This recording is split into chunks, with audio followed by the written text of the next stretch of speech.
guys, welcome back to another episode of I Am I. So, I kind of missed yesterday. It's Friday. It's supposed to come out Thursday. It's been like almost 3 years I've never missed a Thursday. There's a few times it was uploaded early Friday morning, but I totally just fucking forgot to do it yesterday, I'm not gonna lie. I hope you had a great Independence Day, and it's actually what I kind of want to talk about today a little bit is, whoa, as I trip over shit. It's going to be a shaky one. So, independence, but we're going back to the Yoga Sutras of Patanjali, right? So actually one of the ways that we get independence is through what we call Santosha, back into the niyamas, right? So this is the next niyama, Santosha, which means contentment. And it's kind of been actually one of the most daunting ones when I first started understanding it, but also to me one of the most interesting ones, because basically we come into yoga or come into some sort of practice like this to figure out how to be happy or to find contentment or get out of this suffering, right? And basically the answer we get is be happy. And you're like, what the fuck are you talking about? You can choose to be happy here. And I was like, all right, you're obviously out of your fucking mind. You're obviously not, you don't have the same issues that I have if you're thinking that I can just choose to be happy, right? You haven't had the same experience. And I will say, there's actually some truth to that, right? It's interesting. Sadhguru talks about choosing to be happy, I think one time, and he was talking about not fighting your demons, just letting them go and they'll go away, you know, like stop fighting them and they'll go away on their own. And I'm like, well, this is a motherfucker who has not been raised with childhood trauma. He even said it. He was like talking about how loving and amazing his mother was. And I was like, well, then how do you know anything what it's like to have your mechanism to be programmed in a completely off way? Like, he's so advanced because he was programmed really good from early on, right? So then how do these people necessarily know? I love the fact that I've been kind of really fucked up in my programming. So now I've had to reprogram, so I know what it's like to be on the other side, so I can be compassionate and empathetic and understanding from that realm, right? So, but that doesn't mean that they're wrong, because the principles are still there. So when I came into the principles of contentment in Santosha, it's basically, it's a practice of actually being okay. It's a practice of recognizing, see, now it's not about denial of what's happening. This is a completely different way of working. This is not just pretend everything's okay. It's not that. It's like, no, everything's a fucking mess, right? Maybe if in your life. Because we're also talking about at different levels here. A practice of, remember that the Yoga Sutras of Patanjali are historically for people that are living a monastic lifestyle. If you've gotten to the space where you are actually that dedicated to God, then you really are probably not necessarily working through childhood trauma or something like that. That's a loose statement in and of itself, just saying that you're not necessarily doing that. But what I mean is, if you're getting to the point of a monastic lifestyle from the right means, because a lot of people go into a monastery and they're really just avoiding life, right? That's why we don't want spiritual bypass. That's not what we're talking about here. But what we are talking about, particularly if you're somebody that's just like taking a look at your complaints, right? And understanding where your complaints come from. This is a practice of gratitude. Santosha is directly related to gratitude. Being grateful for what we already have. See, it's not a space of blank. I had just had 10 thoughts all happening at once. Didn't know where I was going. Excuse me. So, I don't know what the hell I was just about to say, but anyway, I'll just keep going on. So, practicing into a space of gratitude, right? So, okay, that's what it's not a space of complacency. That's what I was going to say. So people would think that if I move into a space of contentment, I'm going to be complacent, right? And they think that, no, you need to push and achieve and accomplish in this world. And I get that logic. It actually makes a whole lot of sense. If you want something, you got to earn it. You got to work for it. And that's not necessarily wrong. That's not what I'm talking about. See, what the difference is, we're talking about, there's the difference between the way we act in this world and the way we relate even to our own actions or the outcome of our actions, right? So moving into a space of Santosha, a practice of Santosha, is moving into a space where we are actually okay with everything exactly as it is. So this is not slavery. It doesn't breed complacency. This is actually freedom, because now you're no longer a slave to the conditioning that tells you you have to do this in order to actually be worthy in some way. But that doesn't mean you won't do that. It doesn't mean you won't take the action. So it's not, let me do this so I can be this, or let me do this so I can get this so I can be this. I've mentioned this before. It's not doing so you can get something so then you'll be happy, right? I do all this work, I get all this money, and then I'll be happy.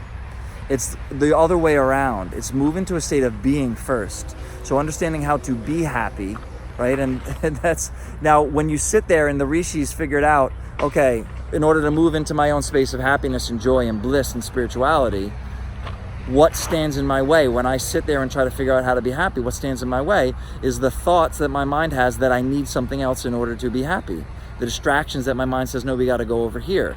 So now you've got to sit and work through all your shit, all the stuff that is stopping you and making you think you're going to be happy, and recognize how you relate to each one of those things as you work through it.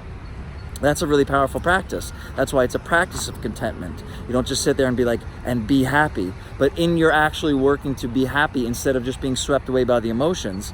This is where we actually go into the space of not being the emotions and not being enmeshed with the emotions, right?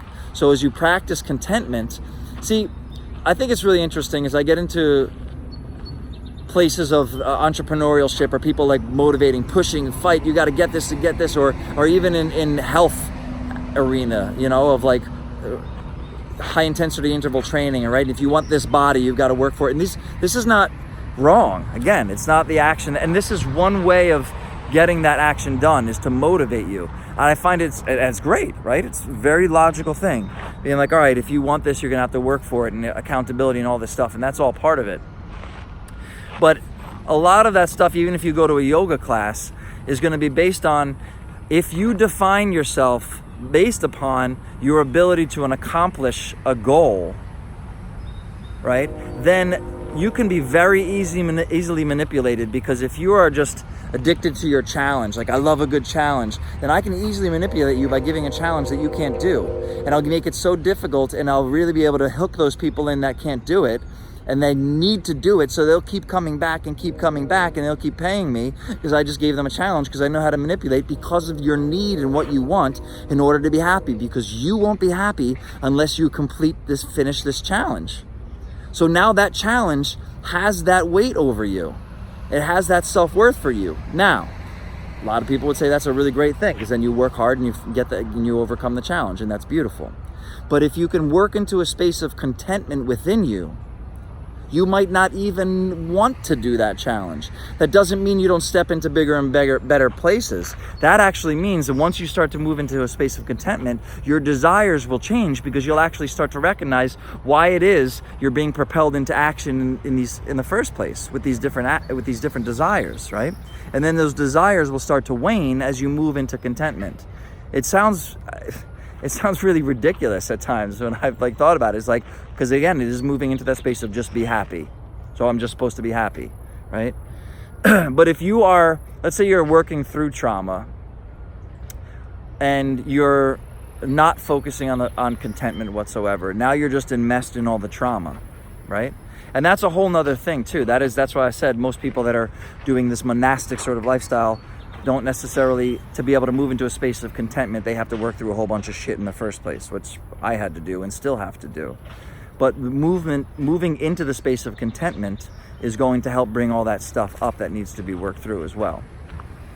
So the practice of contentment can be a really powerful thing. And now I can see it. Like, it really is. It's nothing but your mind and how you relate to the world that is causing your suffering. Now, when you relate to the world in a way and you don't recognize it, and you move right into relationships or patterns that cause your suffering, and you'd be like, so if I was enlightened and I realize it's the way I'm relating to the world that's going to keep me in suffering, so I'll just stay in this relationship. No, if you actually moved into contentment within yourself and didn't rely on the other person for contentment, you realize why you were in that relationship in the first place, that you were trying to get something from them. And when you're no longer getting it, or they've manipulated you because they unconsciously knew that you wanted something, because they're not even that malicious. They're not that fucking smart. They're just really fucked up in their programming, master manipulators, and they don't even know it. So if you don't have that contentment within yourself, you're going to be receiving it from whatever they're going to give you, and you're going to be easily manipulated. Whatever your desires are will easily manipulate you. And it's not a bad thing to have desires. It's not black and white. That's why this is a practice. I'm going to finish with this, but you got to understand that on the extreme level, whatever desire you have, it still has power over you, right? So let's say my desire for self-realization, my desire for God even, right, is the higher desire, whatever God is, whatever, I would say Jerry, let go and let Jerry, right? Not God, let's use Jerry, right? Whoever Jerry is to you. If I consciously or am so striving for Jerry that I wind up missing out on all my obligations and things that I need to do in this world, and things and obligations that I have set up and agreed to, right? As opposed to like living a monastic lifestyle. And if you're making sure you're not running away from things, because you can use the world as your spiritual practice. Use the way you relate to the world as your sadhana to actually elevate yourself by changing the way you relate to the world, where everything becomes God, right? Everything becomes Jerry. So as you move into a space of contentment, it really is radical acceptance of everything exactly as it is. And then we take action from there. So we don't move into complacency. It doesn't mean we don't even get the things that we want. This is actually a way to get the things that you want, but you'll recognize that you won't even want most of those things anymore as you elevate your desires, right? And the things that you do want, you won't need them in order to be happy, and you will actually be able to enjoy them more thoroughly with a practice of contentment, with a practice of Santosha, and of course gratitude, because gratitude is an essential part of it. It's being grateful for everything that we have already. This breath, this life, every single beautiful moment, right? And that allows more to flow into our lives. We're not pushing and fighting and restricting and trying to get and accomplish and achieve so that I can, what? Die one day without it all. It's actually, I was reading something about, not Attila the Hun, Alexander the Great. And apparently it's a myth, I don't know how true it is, but it's a good story that when he died, he fell sick. And he realized that he had accomplished his, great empire. He was the pharaoh and the leader in all these different countries all at the same time, right, of this empire. And he fell sick, and he decided he had three things that when he died, he wanted to have doctors carry him to his grave. He wanted all his riches, the gold and silver, to line the path to his grave, and that he wanted his hands outside the casket open. And the reasoning was, when he grew sick, this was this man who had conquered an entire empire, right? Conquered the known world, basically, and it was in his control and power, and had all the money and riches and whatever he wanted. And he realized that he could not, even doctors did not have the power to heal him, right? There was something beyond all this power that he wanted and had, and that he wanted all the gold and silver lining his path to his grave, to show people that even all this stuff that he'd amassed, it doesn't matter. It doesn't come with you. You don't take it with you. And that's the idea with his hands outside the casket as well, hands open, that he came in empty-handed and he's leaving empty-handed, right? And so it's really powerful. We come into this world and think that we're going to get all this happiness and beautiful contentment from everything that we're doing in this world, even in our relationships. And the real craziness is, once you recognize that contentment comes from within, that major fundamental shift in life, that contentment comes from within, and you practice towards that consciously, even though your mind's going to tell you this is fucking bullshit and you need this other thing in order to be happy. That's your mind that's going to be fucking with you. It's your emotions that are going to fuck with you, right? When you start to shift out of that, you'll start to see that none of this means a fucking goddamn thing, and it's all a big fucking game. And then you could play the game, and then you could enjoy the hell out of it, and not in some sort of stuck way. It's fucking fantastic, and that is the practice of Santosha, and that's what that can give you. So, in the Kesha Lakin, I am you, you are me. Namaste.